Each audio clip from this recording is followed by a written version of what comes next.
Hello friends, welcome to the course on Institutional Management and Administration. In this session today, friends, we are going to talk on very important issue of institutional management process, that is staffing. Staffing means putting right man for the right job. In this session, we shall understand how to appreciate the importance of staffing function of the management in an effective human resource development. We shall also understand the steps involved in staffing in an educational institution. Friends, let's first understand what exactly is staffing. Staffing is a managerial function which involves managing the institutional structure through proper and effective selection, appraisal, and development of personnel to fill the roles assigned to the employees. It is a means of discovering and obtaining competent employees for various jobs. It helps in improving the quantity and quality of output by putting the right man for the right job. It helps in improving job satisfaction of employees. The main purpose of staffing is to reduce cost of personnel by avoiding wastage of human resource. The major steps of staffing are manpower planning, recruitment, selection, orientation and placement, training and development, remuneration, performance evaluation and appraisal, promotion and transfer. So these are the 8 important elements of staffing. Let's understand each one of them separately. First, manpower planning. Manpower planning, which is the first step of any staffing process, which is also called as the human resource planning, consists of putting right number of people, right kind of people at right place, right time of doing the right things for which they are placed, and determining their requirements for the achievement of goals of an institution. The steps involved in manpower planning are analyzing the current manpower inventory, means what type of people we are having, what type of jobs are there, accordingly what type of current skill set which is required, and then finalizing what type of manpower requirements are for the future, making future manpower forecasts, developing employment programs, designing training programs. These are the 4 major steps of any manpower planning process. Then comes the second step, that is recruitment.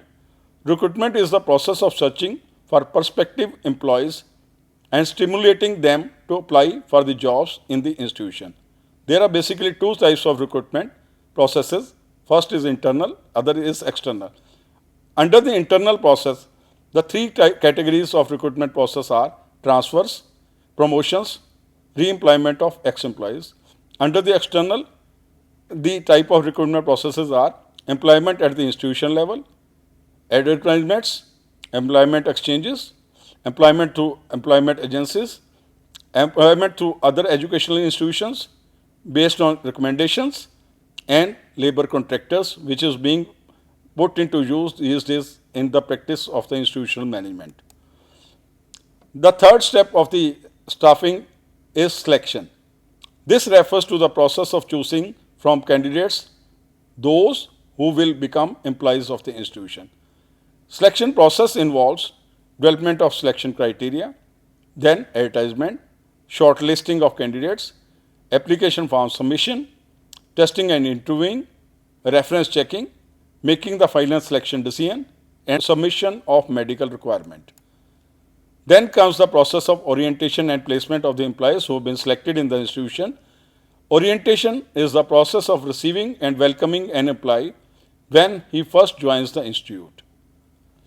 Then comes the process of placement, which includes fitting the selected person at the right job or place, that is fitting square pegs in square holes and round pegs in round holes.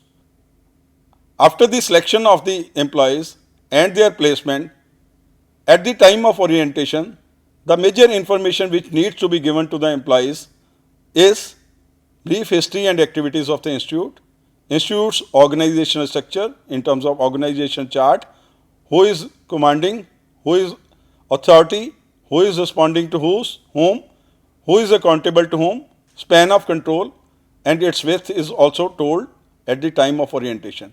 Then policies and procedures of the institute, products and services of the institute, location of the department and employees' facilities, safety measures taken in the institution, grievance procedures, benefits and services of the employees, standing orders and disciplinary procedures, opportunities for training, promotion, transfers, etc., suggestion schemes, and rules and regulations implemented in the institution.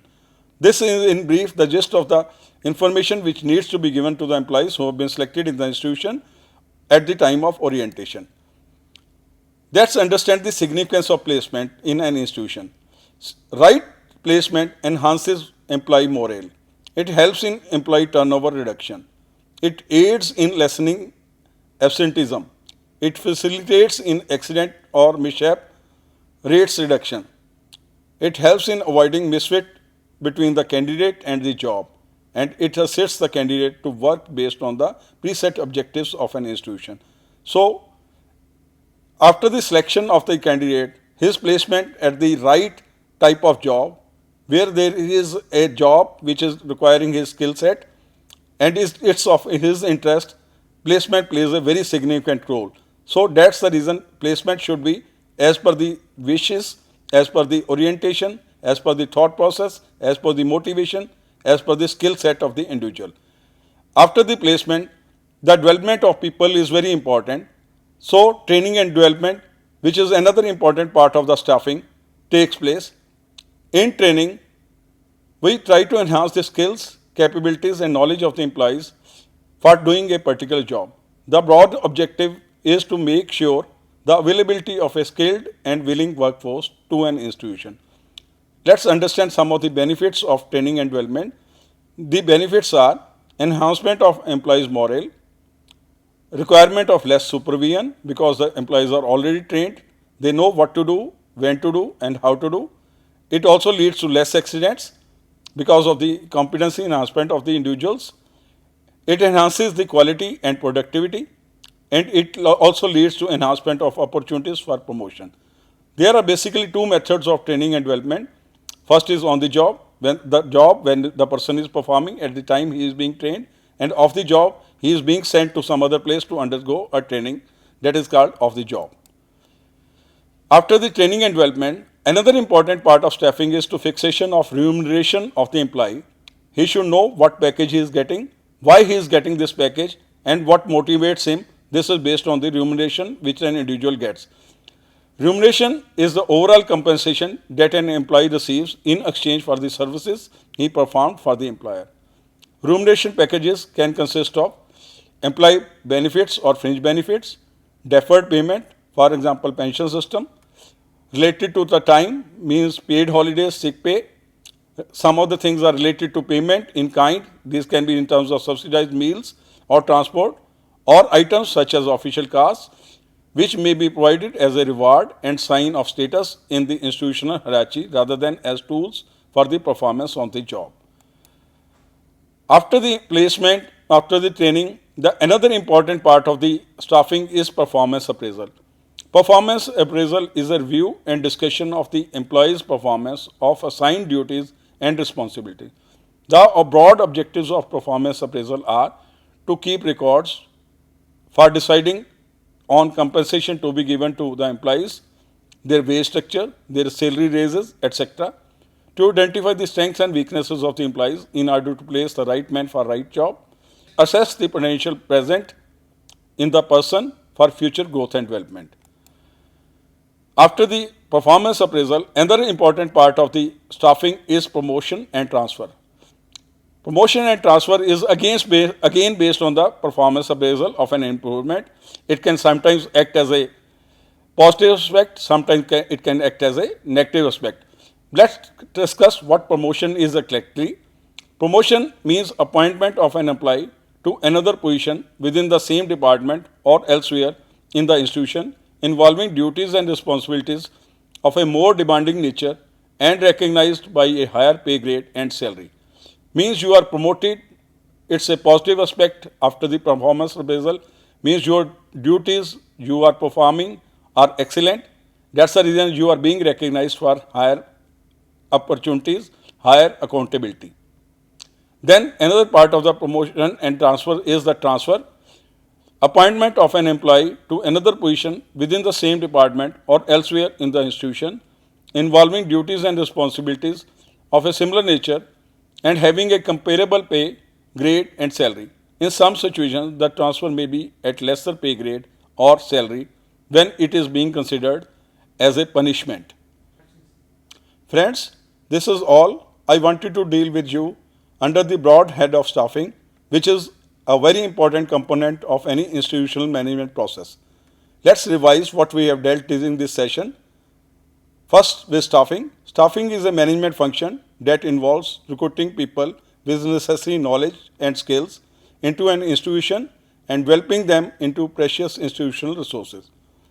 It is a commitment to acquiring, training, appraising and compensating employees. It is a process of continuous developing people for meeting upcoming requirements of talented pool for shouldering greater responsibilities. This is all I wanted to deal under the broad head of staffing. Thank you very much.